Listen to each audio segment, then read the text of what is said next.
Pode começar. Então, ok. Boa noite a todos. Gostaria inicialmente de agradecer a presença de todos vocês aqui, principalmente nosso convidado, o professor Pedro Daltro, e que muito gentilmente, né, nos concedeu estar aqui, né, participando do nosso segundo encontro, então, que é o segundo encontro para discussão de casos clínicos em alergia e imunologia pediátrica. Então, a doutora Maria Luísa Alonso vai moderar toda a apresentação, e só vou apresentar a doutora Maria Alonso, que é muito minha amiga, e professora, mestre pela UFRJ e professora também do Instituto Azulay e médica do Hospital Universitário Clementino Flagra Filho, da Universidade Federal do Rio de Janeiro. Universidade Federal do Rio de Janeiro. Doutora Maria Luísa, então, um prazer estar aqui, e eu vou me ausentar e agora, né, com prazer, né, lhe dou a palavra para vocês continuarem essa nossa apresentação de hoje, tá? Um abraço a todos e obrigada mais uma vez pela presença. Obrigado, Martinha. Boa noite a todos. Em primeiro lugar, quero agradecer a nossa presidente desse Departamento Científico de Alergia e Imunologia da SOPERJ, a doutora Albertina Capello, agradecer a doutora Sandra Bastos, que é membro desse departamento, na função de secretária nesse biênio, pelo convite para participar, para moderar essa mesa. E o nosso tema de hoje é rinocinusite na criança, quadro clínico e diagnóstico radiológico, e eu tenho o prazer de dividir essa mesa com dois grandes amigos dos tempos de IFF, doutora Sandra Bastos e doutor Pedro Daltro. Eu vou apresentar inicialmente a Sandra, e aí quando ela terminar eu apresento o Pedro. E vocês podem aproveitar, os que estão assistindo, para já, durante a apresentação das aulas, enviarem as perguntas por escrito pelo chat. A professora Sandra Bastos é mestre pelo Instituto Fernandes Figueira, Fiocruz, é chefe do Serviço de Alergia e Imunologia do IFF, coordenadora da residência e pós-graduação em Alergia e Imunologia do IFF Fiocruz e membro do Departamento de Alergia e Imunologia da SOPERJ. Por favor, Sandra. Boa noite a todos. Inicialmente, eu queria agradecer a doutora Kátia Nogueira e a doutora presidente da SOPERJ e a doutora Albertina Capello, presidente do Departamento de Alergia da SOPERJ, pelo convite de estar aqui junto com dois grandes amigos, doutor Pedro Daltro, um amigo médico radiologista maravilhoso, e doutora Maria Luísa Alonso, minha amiga de longas datas, excelente médica e também membro do nosso Departamento de Alergia. Hoje, nós vamos falar de discutir casos clínicos de rinocinusite na criança. Eu fiz de uma forma diferenciada, que eu acho muito importante o pediatra ter uma noção real do que é uma rinocinusite, quando eu vou pensar, o que eu vou pesquisar. Então, deixa eu acessar aqui. Espera um minuto só. Muito bem, doutora Sandra. Ótimo. Então, nós vamos falar dos nossos casos clínicos de rinocinusite na infância.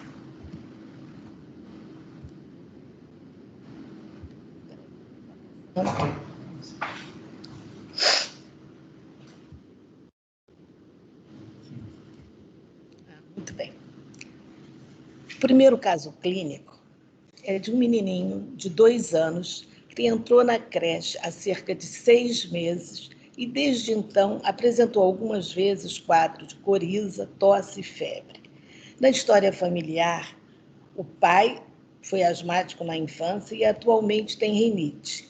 E ele apresentou um quadro de coriza amarelada, obstrução nasal, tosse paroxística com pior à noite e febre no segundo dia do quadro evolutivo. A resolução do quadro clínico ocorreu em 7 dias, apenas com higiene nasal, soro fisiológico a 0,9%, solução isotônica e o antitérmico para febre. No exame clínico, Eu, ao examiná-lo, depois desses 7 dias, essa criança estava eupineica, hidratada, pirética, a mucosa nasal sem anormalidades, assim como os demais exames clínicos maravilhosos, e saturando 98%. Segundo caso clínico, já de uma criança do sexo feminino de 10 anos, que apresenta sintomas frequentes de prurido nasal, prurido ocular, espirros em salva, coriza, obstrução nasal. Relata que ronca à noite, dorme com a boca aberta e baba no travesseiro. Na história familiar, a mãe teve asma na infância. E há mais de 2 semanas com esses sintomas, ela está já sem melhora nenhuma, associada a uma tosse paroxística predominantemente noturna, coriza inicialmente clara e fluida, e que foi se tornando espessa e esverdeada, acompanhada de obstrução nasal. Ela nega a febre. No exame clínico, o que nós observamos é uma criança eupineica, hidratada, apirética, a mucosa nasal é pálida, com hipertrofia dos cornetos, presença de secreção espessa, amarela esverdeada, amígdalas palatinas aumentada e ausculta pulmonar e cardíaca normal, saturando 98%, demais exames normais. E ela não apresentou melhora com o uso de soro fisiológico nasal a 0,9% e antihistamínico. E aí eu pergunto, o que é uma rinocinusite? Quando eu vou pensar? Por definição, é uma inflamação da mucosa dos seios paranasais que, com frequência, ocorre simultaneamente na mucosa nasal e paranasal. Na maioria das vezes, a rinite precede a sinusite. Por esse motivo, o termo rinocinusite. E agora vem algo que considero importantíssimo e que nós, tanto médicos, pediatras e alergistas, temos que conhecer: o desenvolvimento dos seios da face, para que possamos fazer um diagnóstico correto.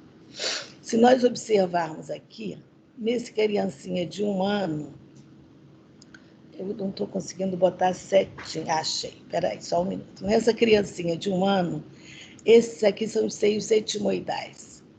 Eles estão, nessa criancinha, de forma ainda muito rudimentar.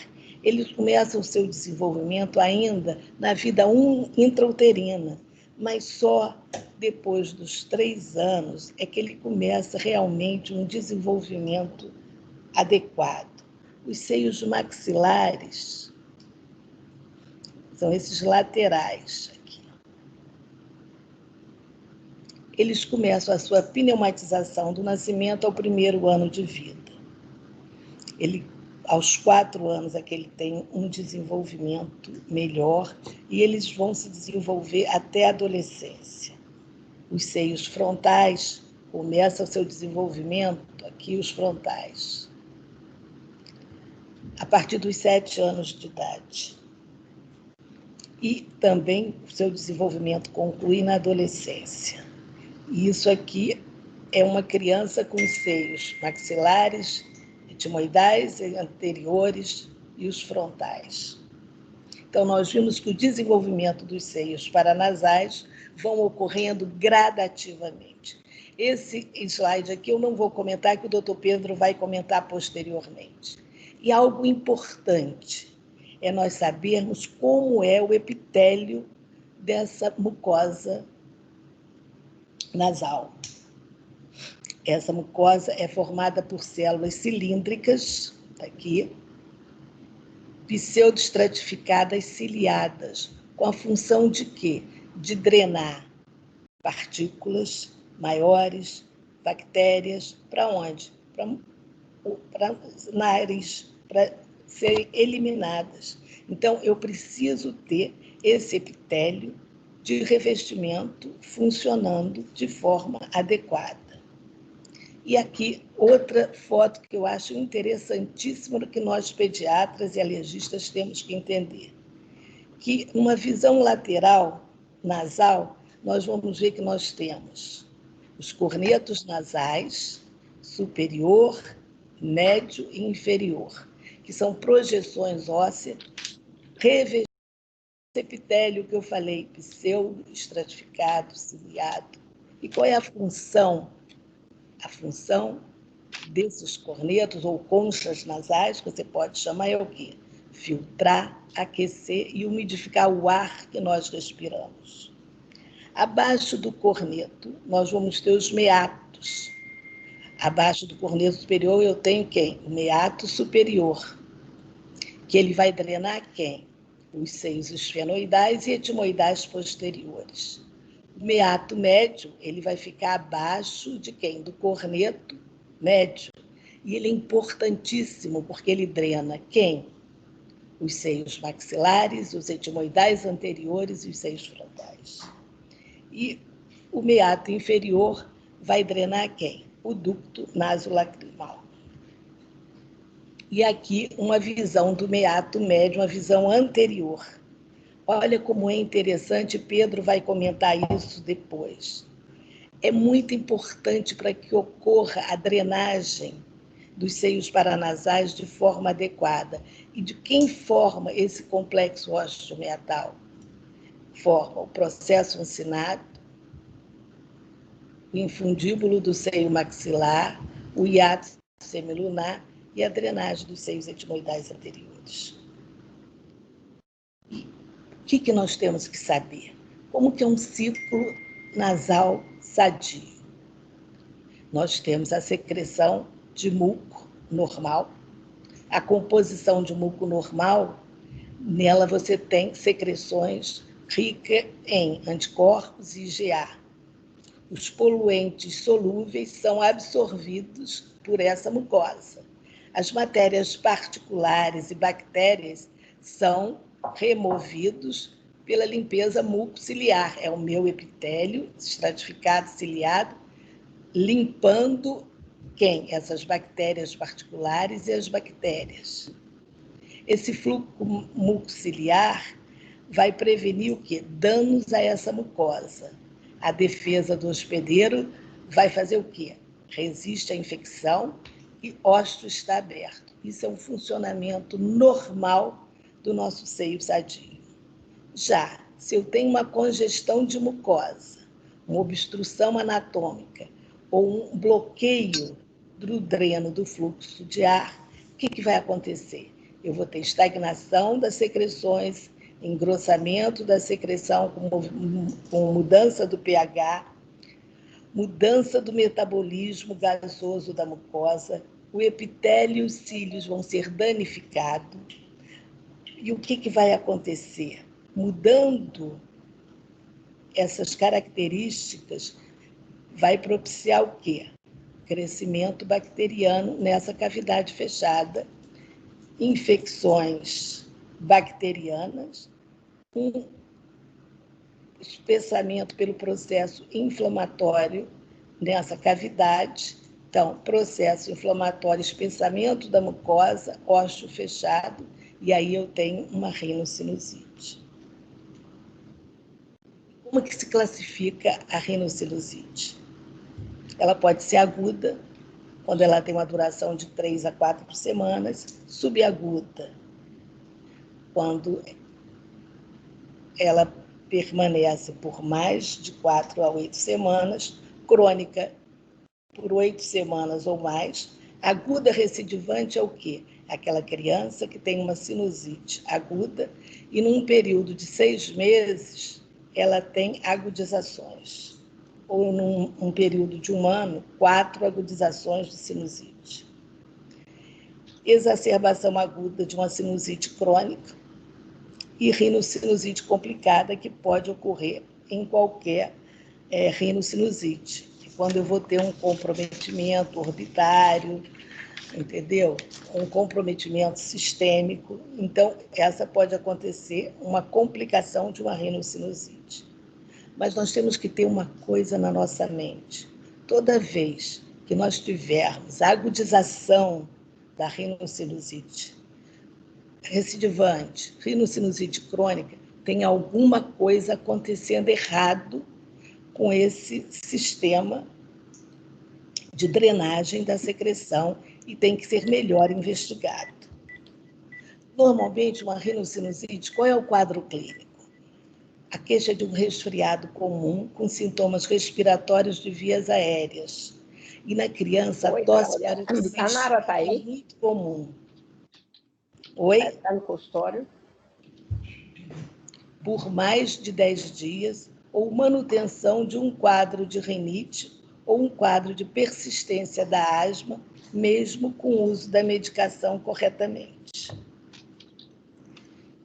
Então, sintomas. Tosse paroxística predominante noturna na criança, rinorreia mucopurulenta anterior e posterior, obstrução nasal, cefaleia, dor facial. Dor na arcada dentária já é mais comum em adultos. A febre nos quadros agudos pode ter uma fase inicial, hiposmia. As etiologias podem ser virais, bacterianas, fúngicas, alérgicas e não alérgicas, refluxo gastroesofágico, obliteração do complexo osteomeatal, hipertrofia de adenoides e tonsilas. Além de anomalias anatômicas, como um desvio de septo, uma concha bulosa, um processo uncinado transverso, células de Haller, corpo estranho. Outra etiologia numa rinocinusite recorrente, imunodeficiências humorais, uma imunodeficiência de anticorpos, uma imunodeficiência comum variável, uma imunodeficiência de GA. Polipose nasal pode acontecer, e eu tenho aqui uma foto que eu acho muito interessante, que foi numa observação através da mucosa nasal, de um espéculo, que eu estou vendo aqui o pólipo. Peraí. Estou vendo um pólipo nasal. E toda vez que em criança nós observarmos um pólipo nasal, temos que investigar a fibrose cística, sempre. Criança com polipose nasal tem que ser investigado fibrose cística. E pode ser por neoplasia ou por síndrome dos cílios imóveis, que é uma doença autossômica recessiva e mais rara. O diagnóstico, basicamente, é clínico de uma rinocinusite aguda. Mas nós temos que pensar nessas complicações que eu mencionei, nessas diversidades, e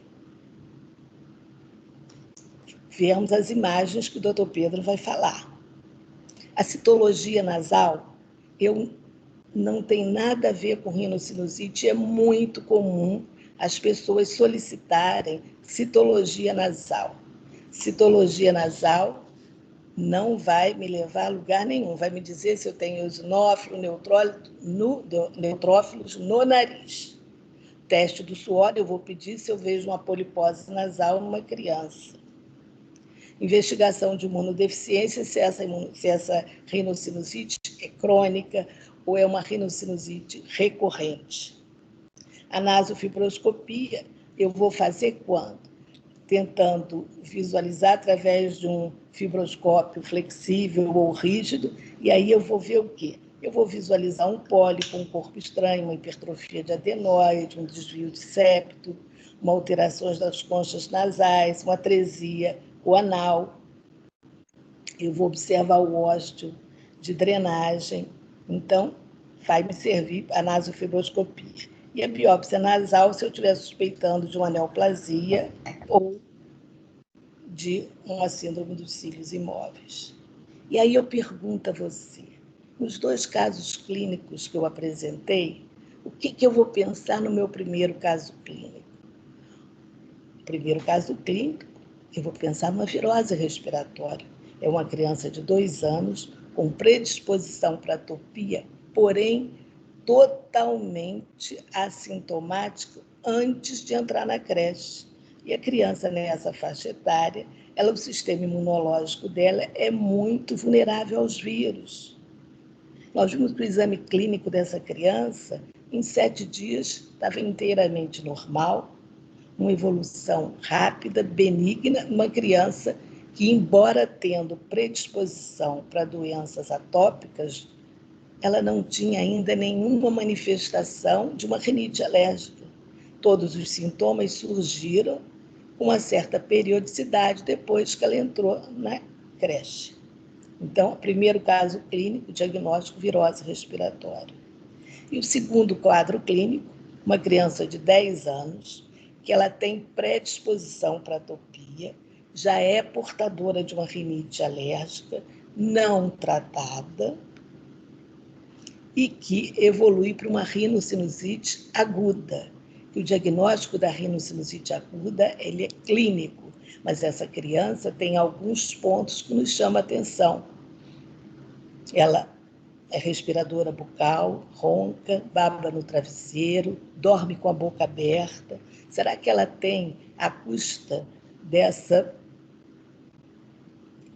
essa rinite não tratada adequadamente, será que ela não tem uma hipertrofia da adenoide, que é um órgão linfóide de defesa, e se minha mucosa nasal não está funcionando de forma adequada, está me levando um aumento de quê?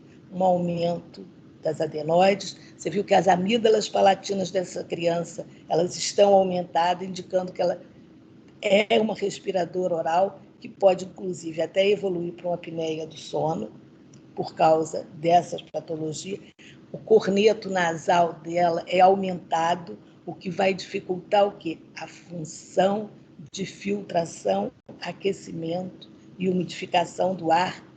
E esse edema, esse processo inflamatório ocasionado e levado pela rinite alérgica, vai fazer com que ela possa evoluir para uma rinocinusite por obstrução do meu ósseo sinusal. Você vê que tudo que nós falamos vem de encontro às nossas necessidades para que nós possamos fazer um diagnóstico seguro, mesmo sendo clínico.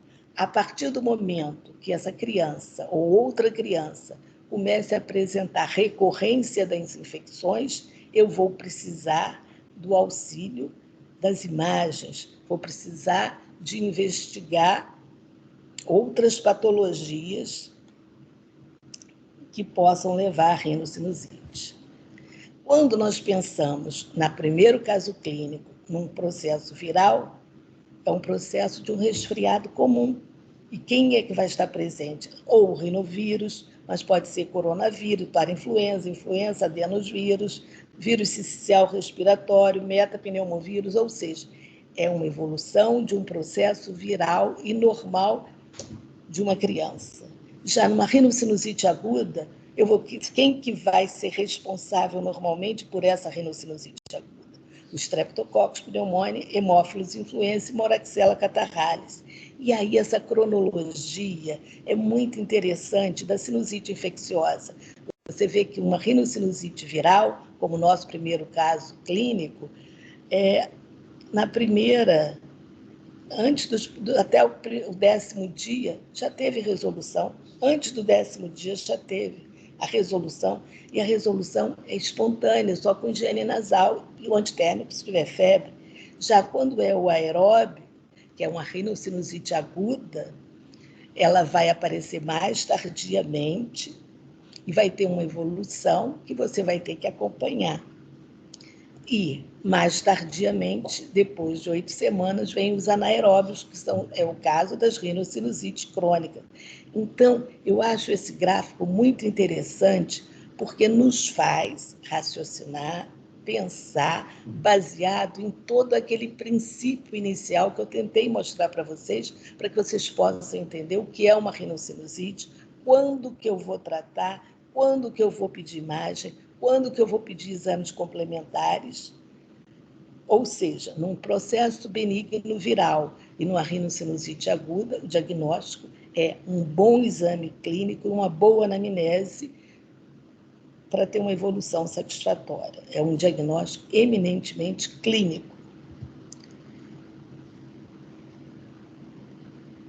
Já no caso das rinossinusites crônicas, quem que vai prevalecer? Que bactérias? Staphylococcus aureus, micro-organismos gram-negativos e anaeróbios.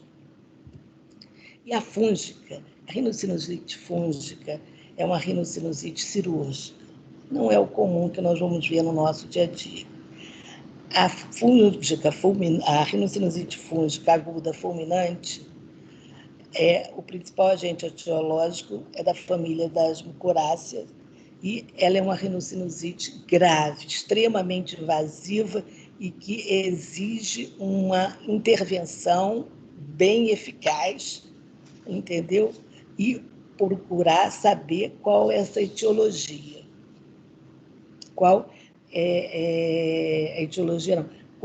Como é que eu vou dizer para você? Por que essa criança, qual é essa deficiência de imunidade que essa criança tem que está levando esse quadro clínico? A crônica indolente é uma rinocite que ela também é um pouco invasiva, um paciente sem imunodeficiência e que também vai tratar com antifúngico e cirúrgico. A bola fúngica, ela vai se alojar em um indivíduo imunocompetente, um dos seios, geralmente ela é unilateral e se aloja num dos seios maxilares, e tratamento cirúrgico.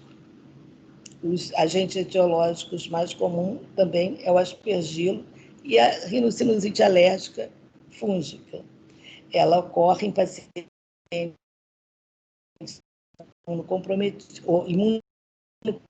imunocompetentes, mas atópicos. É um processo alérgenos fúngicos. A principal característica da rinocinusite fúngica alérgica é o quê? A presença da mucina alérgica, que parece assim, como se fosse um material acinzentado, entendeu? E é comum a associação com polipose nasal. Em geral, não há supercrescimento fúngico e o tratamento também, como todas as sinusites fúngicas, é cirúrgico, e nesse caso, além do antifúngico, nós vamos ter que fazer um corticosteroide tópico e sistêmico. O tratamento sempre é baseado no espectro de ação sobre os agentes etiológicos mais frequentes.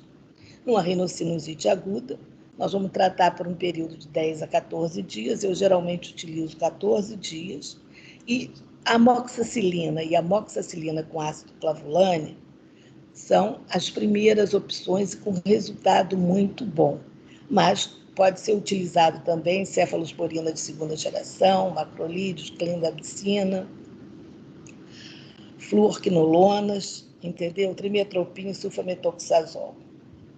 Já na rinocinusite crônica, você vai usar o quê?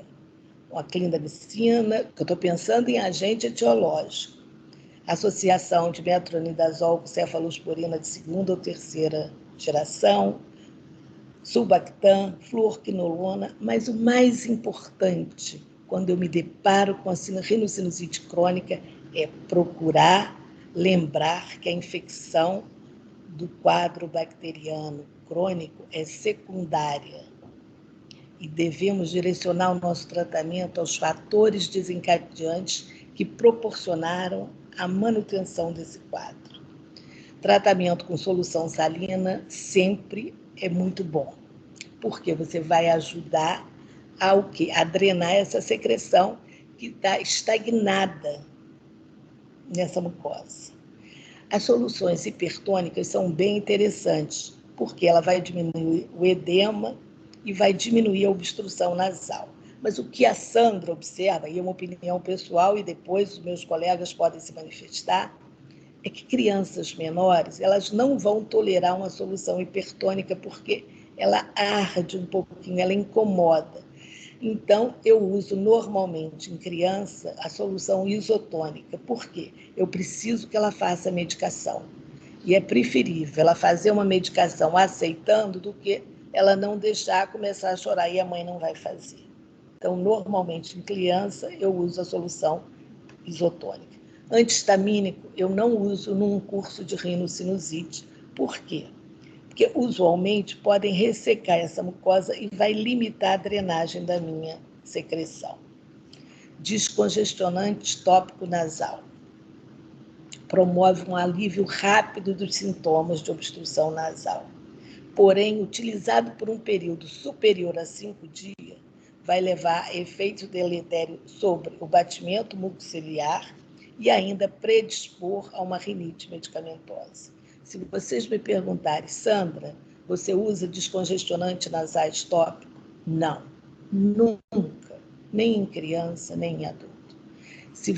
Os efeitos, ele tem, numa fase inicial, dá a você e ao paciente uma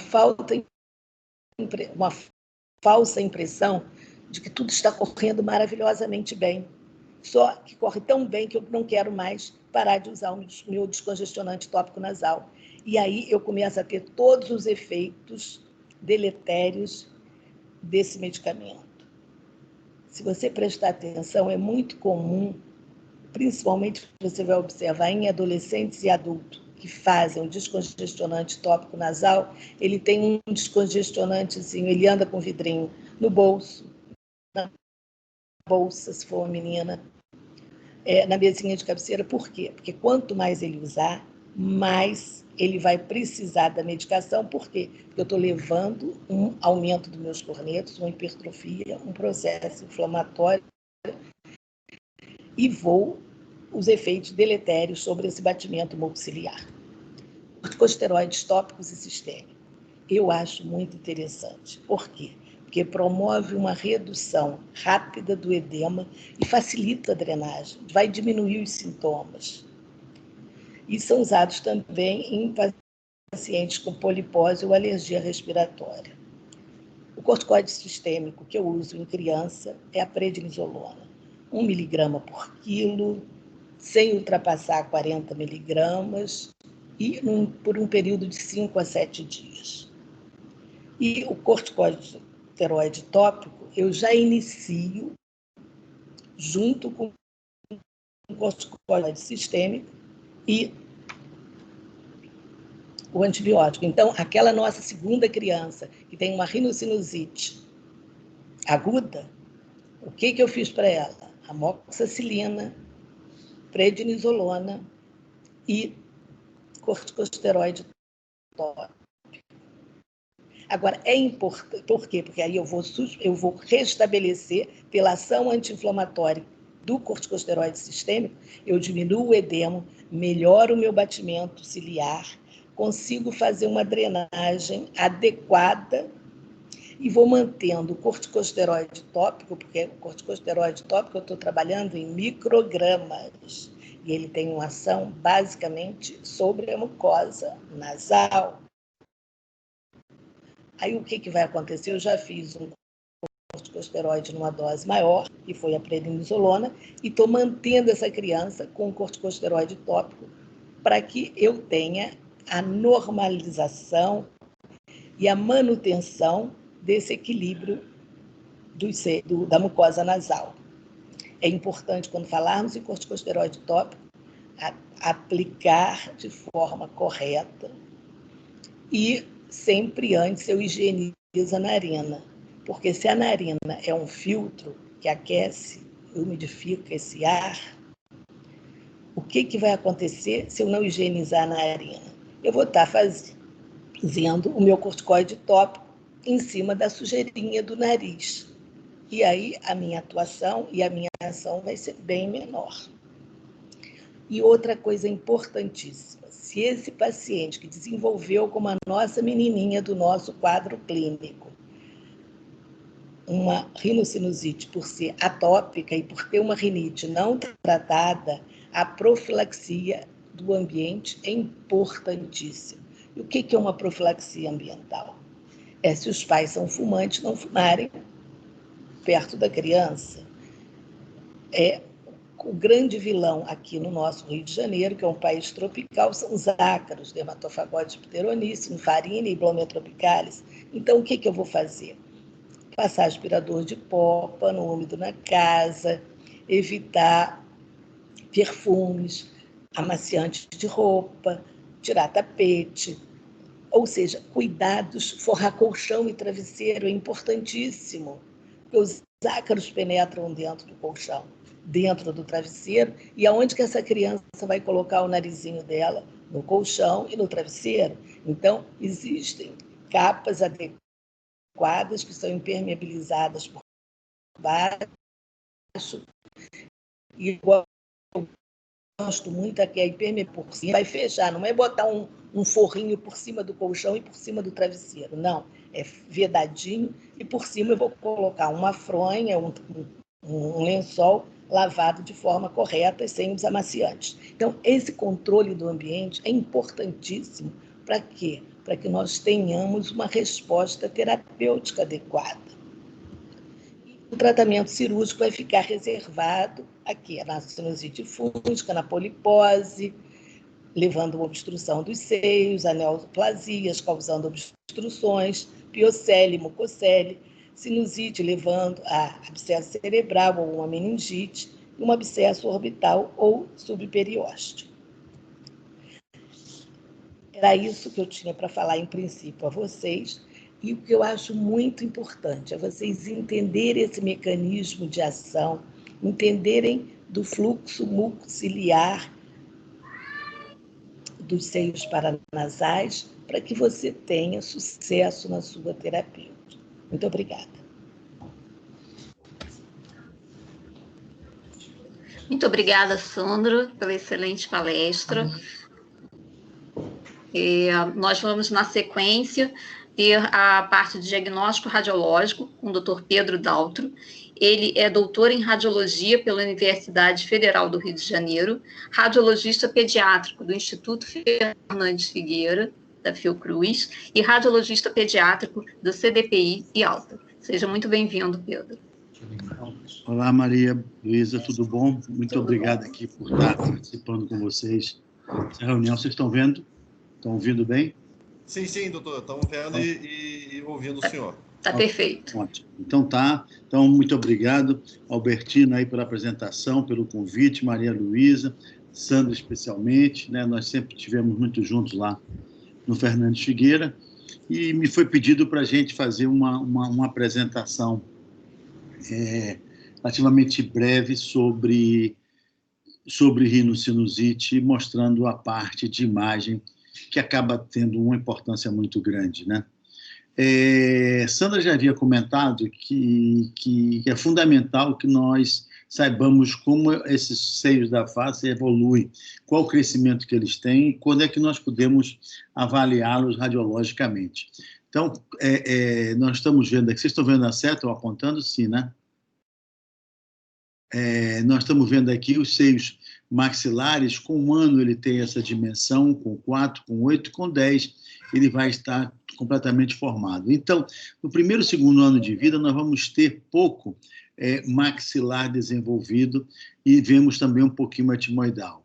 Lembrar que o seio frontal nós só vamos ver a partir dos 8 anos. Então, não adianta a gente pensar em sinusite frontal antes dos 8 anos, porque não se desenvolveu ainda. Então, é fundamental que nós saibamos essa evolução para que a gente possa pedir o exame adequado, entendeu? Então, vamos lá. Por que o raio-x é o mais frequente exame de imagem do seio paranasal? E ele é um exame relativamente difícil, porque você tem que controlar a criança, e aqui você está vendo um pouquinho da guerra, a mãe com a capa de chumbo, o nosso técnico aqui também com a capa de chumbo, tentando segurar a criança para que ela fique olhando o tubo emissor de raio-x, mas isso, apesar de não ter dor nenhuma para a criança, mas ao mesmo tempo o exame tem que ser feito com a criança completamente parada e muito bem centralizada, porque qualquer desvio para a direita ou para a esquerda, esse exame vai sair ruim. Então, esta posição adequada, ela gera uma dificuldade e a criança parece que, não sei o que acontece, vai ficar com medo do exame. Nós ainda cometemos um erro, porque às vezes o radiologista está segurando, a mãe está segurando, e ele, quando vê que está na posição adequada, pede para o auxiliar dele que está no aparelho dizer, bate! Então, a criança bate o quê? Vai bater em mim, aí já fica assustada. Então, são coisas como na tomografia você corta aqui, bate, então são termos inadequados para para se utilizar e acaba gerando um pouquinho de medo na criançada. Importante lembrar que não adianta fazer seio de face antes do primeiro ano de vida, porque nós vamos encontrá-los completamente velados. Geralmente a gente fala não aerados. Durante muito tempo, teve uma fase aqui no Rio que se pedia muito crianças de muito baixa idade seio da face, e isso não ajudava em nada. A gente só vai dizer que são seios não aerados, poderia ter alguma coisa de secreção, sim, mas eles são muito pouco desenvolvidos. Olha a linha óssea que separa o seio maxilar, como ela é débil, a gente não está vendo. Então, a gente fala seios paranasais ainda não aerados, então a discussão será clínica. Se com 9 meses a mesma coisa, nós estamos vendo aqui o seio paranasal, seio maxilar de um lado, maxilar de outro, e as células etimoidais também veladas. A partir de 1 ano e pouco, você fazendo de forma adequada, aqui está a chupeta do bebê, e você consegue tirar os dentes de cima do seio maxilar, então nessa posição nós conseguimos ver o seio maxilar direito, o seio maxilar esquerdo e a estrutura óssea que o separa contido aqui, e medialmente nós vamos ver as células etimoidais, esse tipo de aeração. Quando essa criança fica um pouco mais velha, nós vamos poder ver os seios frontais, o desenvolvimento dele a partir dos 8 anos de idade. Aqui está um exame normal, onde nós conseguimos ver os seios maxilares muito bem desenvolvidos, formando um triângulo, né? De um lado, um triângulo de outro. As células etimoidais, que são melhor visualizadas no frontonaso, né? Enquanto que no mentonaso nós não vemos tão bem essas células etimoidais. Em criança, lembrar que geralmente você tem a transparência da órbita, né? Você tem os ossos da calota, você tem a órbita de um lado, a órbita de outro, e nós temos aqui os seios, as células etimoidais. As células etimoidais, quando normais, a transparência dessas células etimoidais tem que ser bem mais escuras do que a órbita adjacente. Então, quando essas células etimoidais estão mais densas do que a órbita, isso significa que se tem um velamento parcial ou completo das células etimoidais. Então, esse é o aspecto da sinusite, ou da sinusite, dos seios paranasais normais, que é o sonho de todo mundo, um seio completamente limpo, sem velamento algum. Ao contrário do que nós estamos vendo aqui, que nós conseguimos definir, imaginar que aqui tem uma imagem triangular, que é o seio maxilar direito, do outro lado aqui o seio maxilar esquerdo, e que nós estamos vendo que eles estão quase que completamente velados. Sobra um pouquinho de aeração de um lado, um pouquinho de aeração do outro, com um pouco de nível líquido aqui. As células etimoidais estão, você vê que note que essas células etimoidais estão mais escuras do que a órbita ao lado, então isso fala um velamento parcial das células etimoidais. Aqui do outro lado nós vamos ver um seio frontal já bem desenvolvido, normoaerado, velamento parcial das células etimoidais, um espessamento da mucosa muito importante do seio maxilar direito, né? E aqui à esquerda nós vemos um seio maxilar com a transparência normal, mas vemos uma opacidade de forma ovalar aqui na base do seio maxilar esquerdo, que formam o que nós chamamos um cisto de retenção. Então, esse tipo de imagem é muito frequente num pós-quadro inflamatório agudo, nós ficarmos com esse cisto de retenção, como essas imagens adjacentes aqui. Entrando um pouquinho hoje, existe uma vontade, um desejo muito grande de que a gente faça a tomografia para ver melhor os seios paranasais. A tomografia é melhor do que o raio-x dos seios paranasais? Não tem a menor dúvida. A imagem é clara, muito nítida, nós vamos poder ver os complexos osteomiatais, nós vamos poder ver muito bem os cornetos, ver se há desvio ou não do septo, como nesse caso aqui. As células etimoidais podem ser muito bem e facilmente identificadas e se existe velamento ou não. Os seios maxilares com seus limitantes ósseos muito bem definidos. E aqui o que é muito importante para essa classificação é o complexo osteomiatal, que é o sistema de drenagem que Sandra mostrou muito bem naquela fase inicial. Então, isso aqui, ele tem que essa drenagem vem e volta aqui nessa posição. Até que se falava que antigamente o homem ele vivia, antes de ter a posição bípede, né? Ele vivia para baixo, com as mãos também mais ao chão, facilitando o sistema de drenagem. A partir do momento que nós passamos a ser bípedes, né? Essa drenagem ela tem que fazer uma subida para depois descer, o que torna mais difícil isso aí.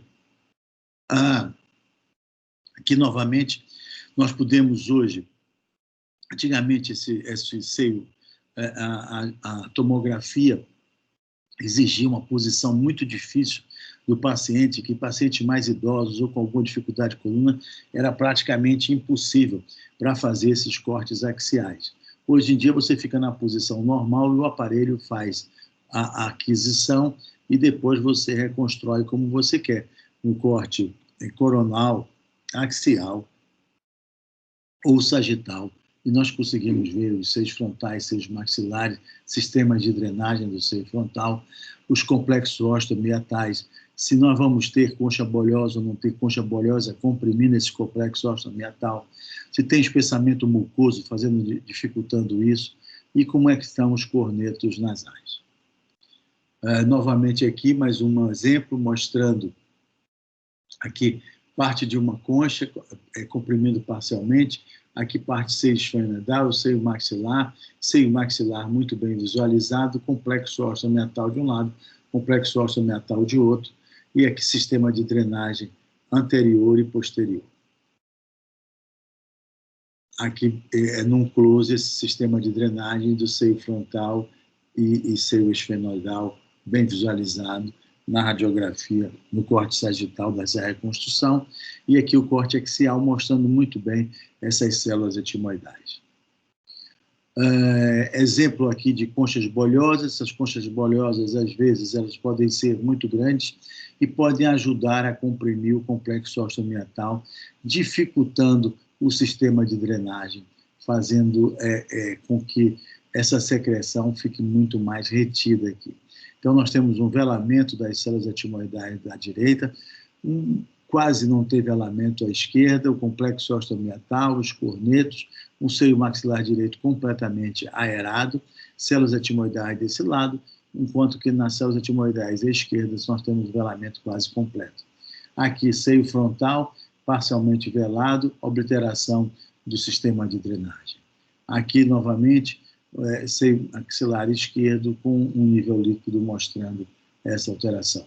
Vê que o limitante ósseo é muito bem visualizado e que na doença fúngica isso pode ser expansivo na polipose também. Aqui um outro exemplo mostrando um corte axial, uma concha bolhosa, o complexo osteomiatal de um lado, osteomiatal de outro, um sistema, um seio maxilar direito completamente limpo, com uma pequena imagem arredondada na sua base e uma outra maior do lado esquerdo, mostrando o típico aspecto do cisto de retenção, bem visualizado aqui no corte axial. Novamente aqui agora, em vez do lado esquerdo, como mostramos no caso anterior, um velamento do seio maxilar direito, bem definido aqui pela tomografia.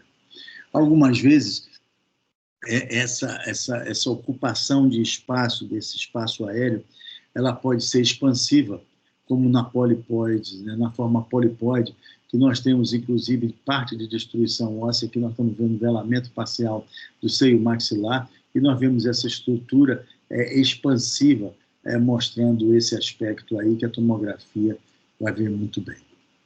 Para encerrar essa parte aqui da tomografia, nós temos mais uns 3 ou 4 slides do cabo, uma complicação de uma sinusite etimoidal, que é a celulite periorbitária, que vai fazer essa protusão do globo ocular. Olha o globo ocular aqui à esquerda, o globo ocular à direita, o comprometimento da musculatura retroocular, levando a um processo inflamatório que pode ser grave e perigoso, com comprometimento posterior, inclusive cerebral. Então, exige um tratamento agudo, o aspecto assusta um pouco, mas quem está mais acostumado dá para ver isso bem. Então, aqui 2 palavrinhas sobre o cavo, que toda na rinocinusite ele se torna muito importante. O cavo é feito com uma radiografia em perfil, apesar de que nos cortes sagitais, da tomografia, nós conseguimos ver bem a coluna aérea do cavo, né? Então, aqui também está a coluna aérea do cavo. Então, aqui nós fazemos com uma radiação muito menor, e eu tinha acabado de esquecendo de falar sobre, eu falei das maravilhas do seio da face tomograficamente, mas lembrar que ele usa uma dose de radiação muito grande. Então, a gente só deve pedir quando realmente necessário, quando ele se faça importante, quando se possa pensar em alguma alteração que a cirurgia ou um procedimento possa ajudar a avaliar esse sistema de drenagem. Ficar fazendo tomografia em criança para ver a própria sinusite é desnecessário e pouco auxílio nos traz, porque tem uma dose de radiação muito grande.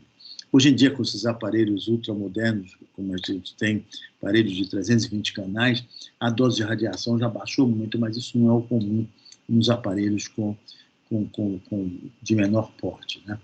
Mas mesmo assim, mesmo nesses aparelhos, você ainda acaba dando uma dose de radiação muito maior do que um raio-x, né?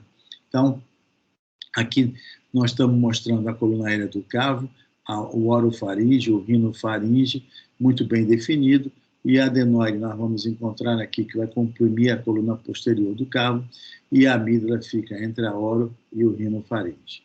Aqui um exemplo de uma compressão importante por hipertrofia das adenoides, né, vegetações adenoides, levando uma compressão da via aérea. Essa criança não consegue respirar praticamente pelo nariz, vive de boca aberta, aquele respirador bucal. E nós estamos vendo que não tem nenhum aumento de amígdala palatina, não tem nenhuma compressão aqui. Aqui um outro exemplo mostrando a coluna aérea do cavo, que deveria ser deste calibre, que está com menos de 1/10 do que deveria, devido a uma grande compressão que faz, reduzindo muito a coluna aérea do cavo.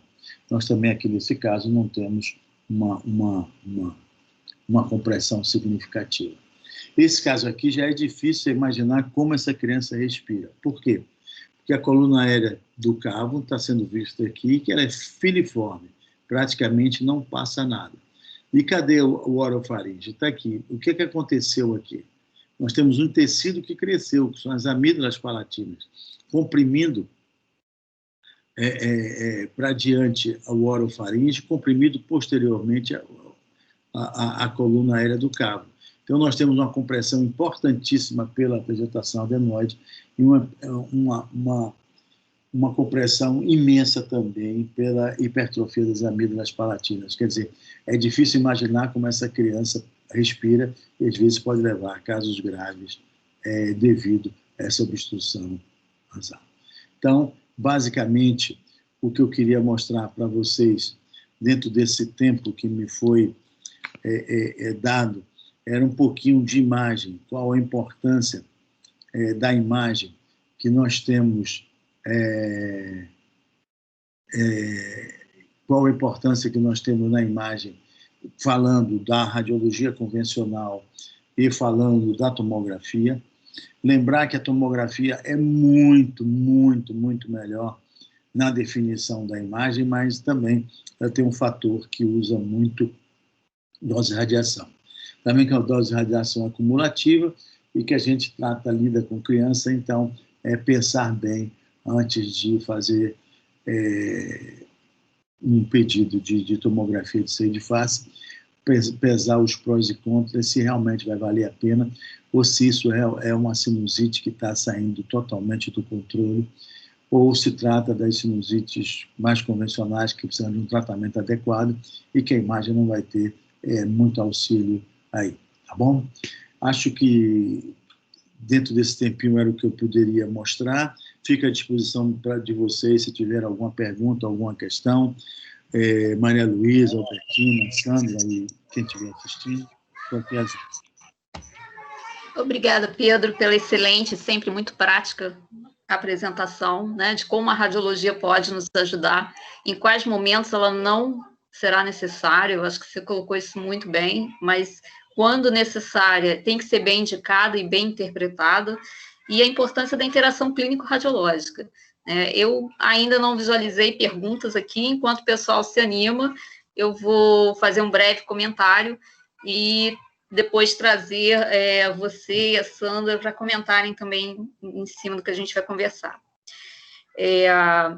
Então, acho extremamente importante o que vocês dois pontuaram em relação à anamnese, ao exame físico, ao diagnóstico clínico, principalmente das situações de rinocinusite aguda, né, não fazendo exames radiológicos desnecessários, nem utilizando antibiótico em rinossinusites virais de forma desnecessária, escolhendo o antibiótico adequado nas rinossinusites bacterianas, que podem complicar, você mostrou isso muito bem, né? E, por outro lado, trazendo também a importância do diagnóstico diferencial na rinocinusite crônica, né? A gente sabe que a rinocinusite crônica, como foi bem mostrado, pode ter relação com alterações anatômicas, pode ser o primeiro sinal, um sinal de alerta para a fibrose cística, para as imunodeficiências primárias, ou como atualmente chamadas erros inatos da imunidade, lembrando que na criança pequena, esses defeitos da imunidade podem ser transitórios, em outros casos podem ser permanentes, isso tudo tem que ser levado em consideração, e entre tantas outras situações clínicas. Então, o que eu trago para a gente conversar é como Sandra e Pedro, vocês resumiriam para o pediatra em que momento e quais sinais, sintomas, que dados deveriam fazer de forma resumida nesses pacientes que têm uma rinocinusite mais arrastada, crônica, que não respondem da forma esperada, quando pensar em investigar mais, e de que forma ou quando encaminhar para o especialista para uma avaliação. Sandra, quer começar? Sandra, você está aqui? Está na sala com a gente? Eu não sou uma exímia internauta.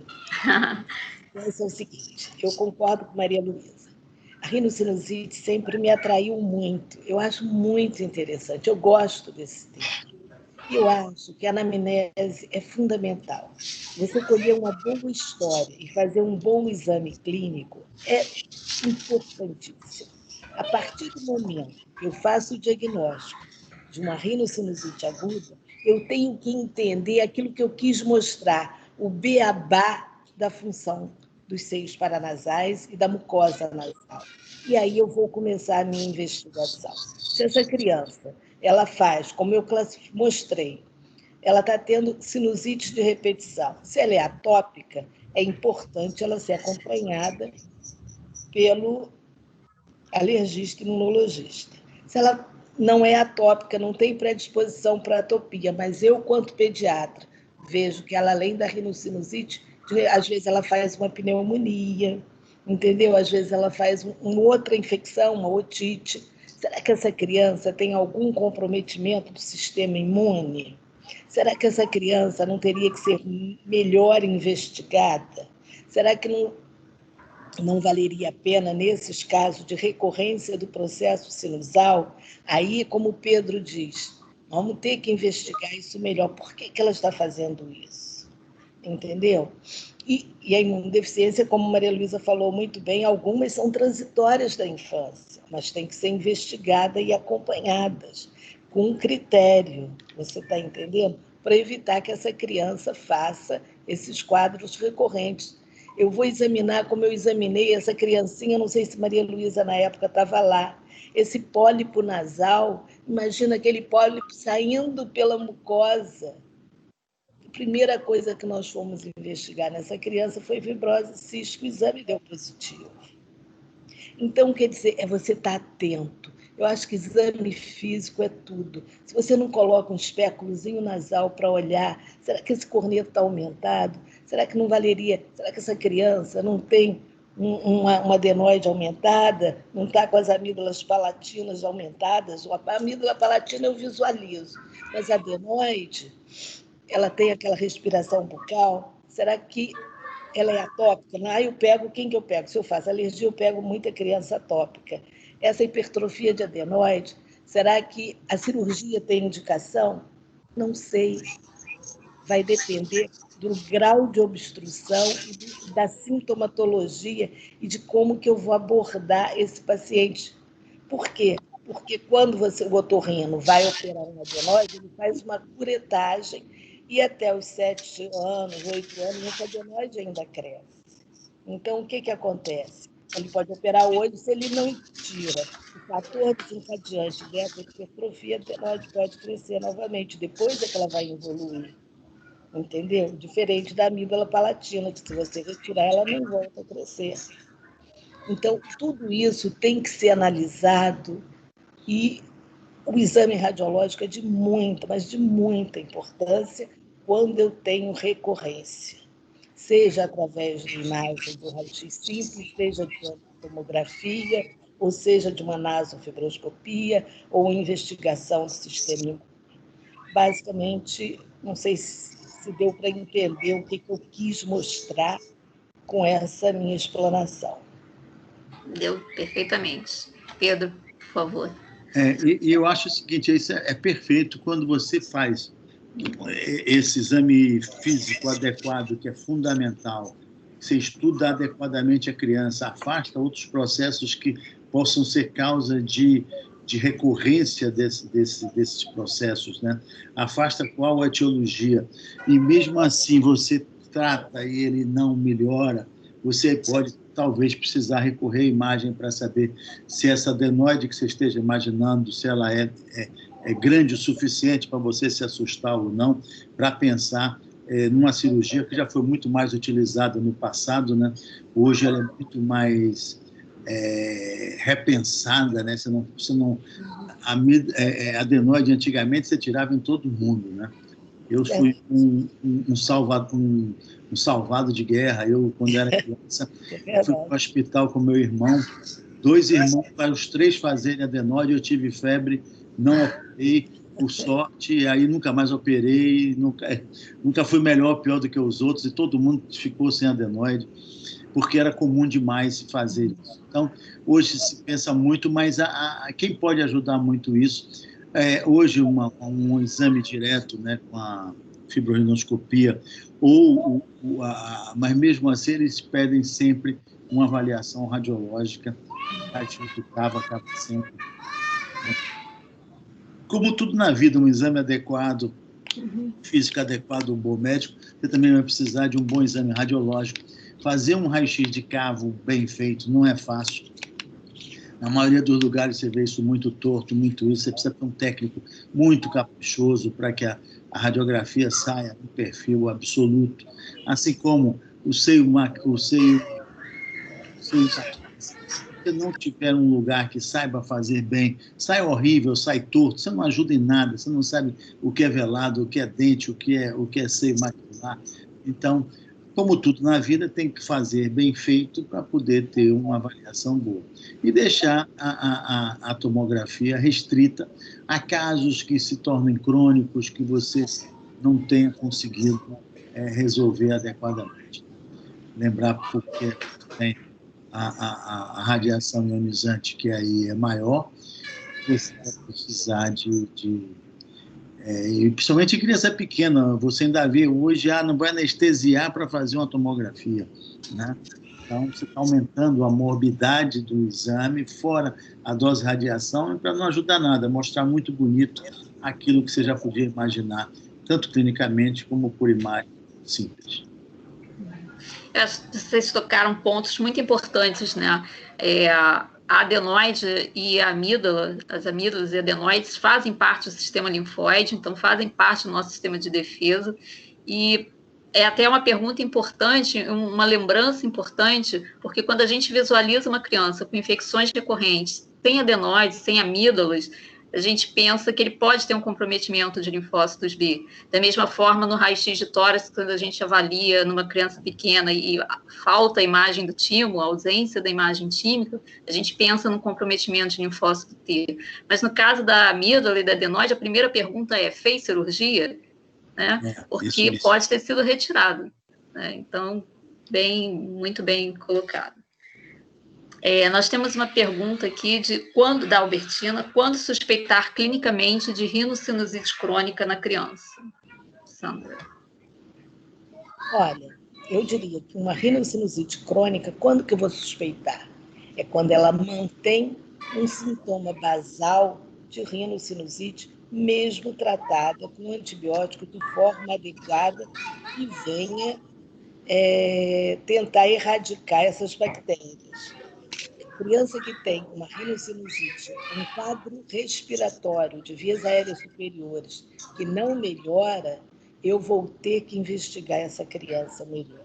Essa criança vai ter, sim, que ela mantém um quadro de vias aéreas superiores. Por que ela está fazendo essa rinocinusite crônica? O que está acontecendo?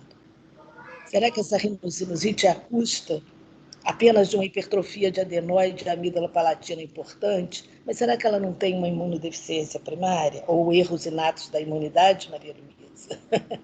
Ou será que não tem um pólipo nasal? Eu vou ter que investigar a etiologia dessa rinocinusite. Uma rinocinusite crônica tem sempre algum fator que está perpetuando esse quadro clínico, e ela vai ter que ser melhor investigada através de imagem, através de exames laboratoriais, através de uma nasofibroscopia, entendeu? Para saber o que está acontecendo. Será que ela tem uma alteração anatômica importante?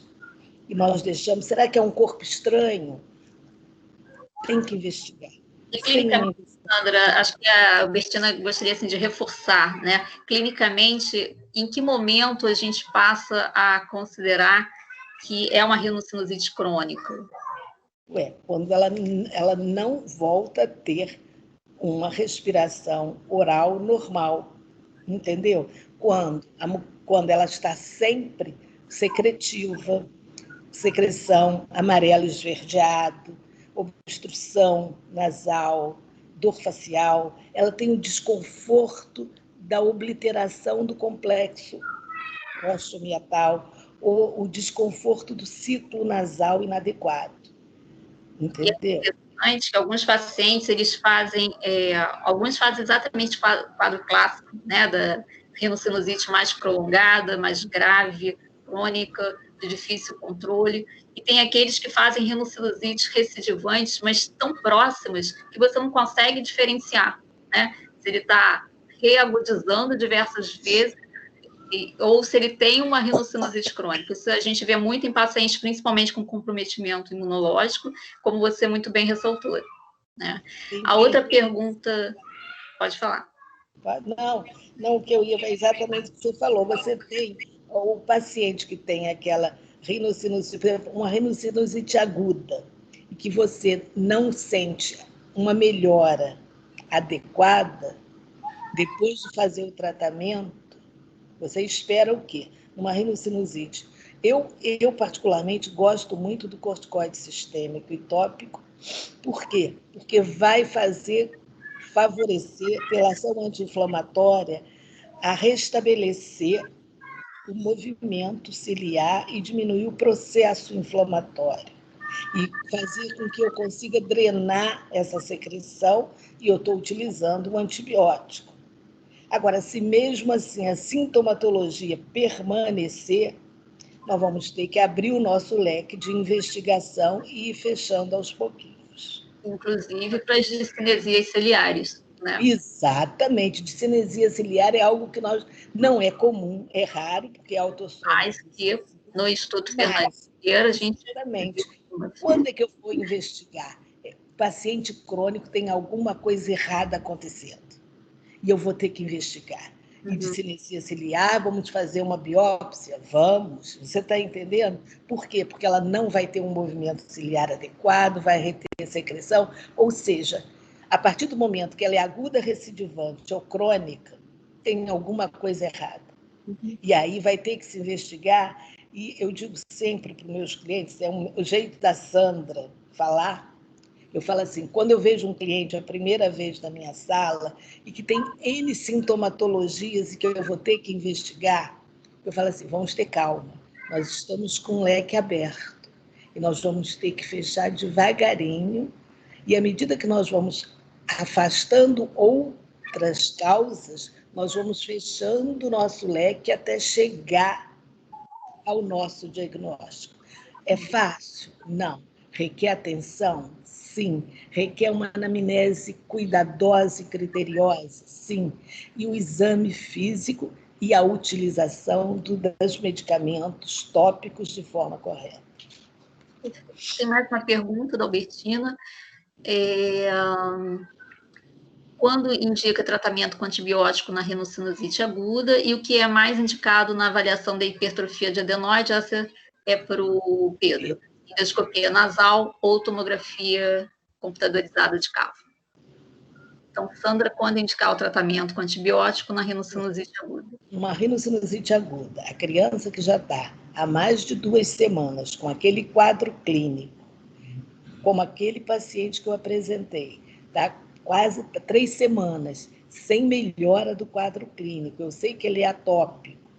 Por que eu sei que ele é atópico? Porque no nosso quadro clínico, essa criança tem sintomatologia de processo obstrutivo nasal. Eu sei que tem um processo inflamatório. Eu sei que ela vai colonizar bactéria naquele seio que está bloqueado. Quando que eu vou fazer antibiótico? Mais de 3 semanas, 15 dias, 2 semanas e meia. Para mim já é o bastante. Não está melhorando, eu vou indicar o antibiótico, sim, mas sempre eu vou procurar associar a medicação, o corticoide, como medicação anti-inflamatória. Vou emendar uma pergunta para você, que aí depois eu faço a da Albertina e a minha pergunta. Você mostrou muito bem que pacientes que têm atopia, e aí a gente pensa nos pacientes, a grande maioria das crianças. Com asma, né? A própria tríade de atópica, asma, rinite alérgica. A alergia alimentar, ela teria algum espaço? Ela teria... Na rinocinusite. Mas eu acho bom a gente, né, ressaltar isso. Na rinocinusite, não. Não, na rinocinusite, não. Agora, aquele gotejamento posterior, que não tem nada a ver com alergia alimentar, esquece. Mas a criança que tem asma, e aquele gotejamento, aquela posterior, ou mesmo que não tenha asma, de secreção, infectado de bactéria que possa, sem ficar sem tratamento, ela pode evoluir para uma pneumonia, uma infecção bacteriana pulmonar. Vamos supor, ela tem uma rinocinusite aguda e eu não estou tratando, e vai ter um gotejamento posterior de secreção com bactéria, pode ir para o pulmão e essa criança evoluir para um quadro de pneumonia se não tratada adequadamente. Isso eu esqueci de falar, foi bom você falou algo que... Sim, que associou, te lembrou. Ótimo, agora vamos passar então para o Pedro. Pedro, a pergunta da Albertina, eu vou repetir, é o que é mais indicado na avaliação da hipertrofia de adenoide? Endoscopia nasal ou TC de cavo? Difícil, né? Porque são 2 exames. Eu acho que primeiro você faria um raio-x de cavo, que seria o começo do começo. E se, dependendo do grau de comprometimento, você partiria, se não respondesse ao tratamento, essas 2 outras opções, mas ficaria para depois. Eu não começaria com tomografia de cavo, não. Pela dose de radiação. Pela imagem eu começaria, mas eu tenho que pensar nisso. Eu vou ter uma ideia muito boa de quanto essa coluna está comprometida por um raio-x simples. Então, a partir daí, se isso não melhora, eu vou ter que definir mais coisas, aí depende do otorrino que estiver trabalhando, se ele quer fazer uma avaliação direta, mas mesmo quando essa avaliação tem sido feita, o que eu tenho visto eles complementando só com o raio-x do cavo, não com a tomografia. Concordo. E no caso de neoplasias, de tumores obstruindo, principalmente você querendo avaliar melhor partes moles, haveria um espaço para ressonância magnética aí, ou a TC já daria? Não, a TC é muito melhor para isso, porque a estrutura óssea é muito melhor visualizada pela tomografia do que pela ressonância. Uhum. Um usa dose de radiação, o outro não. Uhum. Se você quiser ver uma sinusite, você pode ver muito facilmente pela ressonância, que não vai dar radiação, mas tem um problema que você tem que ficar lá mais tempo, a criança às vezes não aguenta ficar 10, 15 minutos no exame, mas ela poderia ver uma sinusite, comprometimento, secreção, muito bem, muito fácil. Só que é um pouco mais caro, e você, em criança menor, você vai ter que segurar lá durante o tempo para fazer o exame. Mas ela não usa radiação, que é uma grande vantagem. Mas se você está querendo ver pólipo, se você está querendo ver comprometimento ósseo, você está querendo ver complexo osteomeatal, drenagem, não tem nada que se compare com partes moles. Também, muito bem. Agora, partes moles, a ressonância vê melhor. Uhum. Comprometimento muscular, a ressonância vê melhor.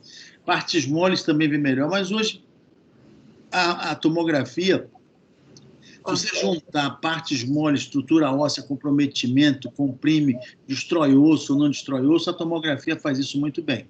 Uhum. E a tomografia hoje, são segundos, né, para fazer isso. Você leva um tempo para parar lá, para botar em posição, mas o exame em si são segundos, né? É menos de 1 minuto você faz um exame. Às vezes a gente fica até com vergonha. Não, levanta porque já acabou. Porque você adquire a imagem ali e depois você vai trabalhar a imagem da forma como você quiser. Todos os cortes possíveis e imaginários, corte com partes moles, corte só para osso, corte em janelas intermediárias. Você pode fazer o que quiser depois. Aquela aquisição é questão de poucos segundos, está resolvido o problema. Perfeito. Bom, não temos mais perguntas, então eu vou abrir para Sandra e Pedro fazerem as considerações finais. Albertina, se quiser fazer alguma consideração final também. Antes, eu gostaria de agradecer a presença de todos, agradecer a nossa presidente da SOPERJ, a doutora Kátia Nogueira, pelo apoio aos departamentos científicos, em especial nesse momento de pandemia, né, que todas as sociedades tiveram que readaptar seus eventos científicos, ao Diego e à Isabel pelo apoio técnico, agradecer a Albertina, a Sandra e a todo o comitê, todo o departamento científico de alergia e imunologia, agradecer ao Pedro por ter nos brindado aqui com a sua presença e queremos mais, podemos programar mais. Obrigada a todos pela presença e agora consideração finais de vocês, depois eu volto em cena. Gostaria muito de agradecer o convite, fui muito feliz de ter participado. A relação que eu tenho com pediatras é muito grande, de muito tempo, então eu me sinto em casa estar com vocês. Foi um prazer e precisando estou às ordens, tá bom? Uma boa noite para todos e espero que tenham aproveitado um pouco. Com certeza, muito.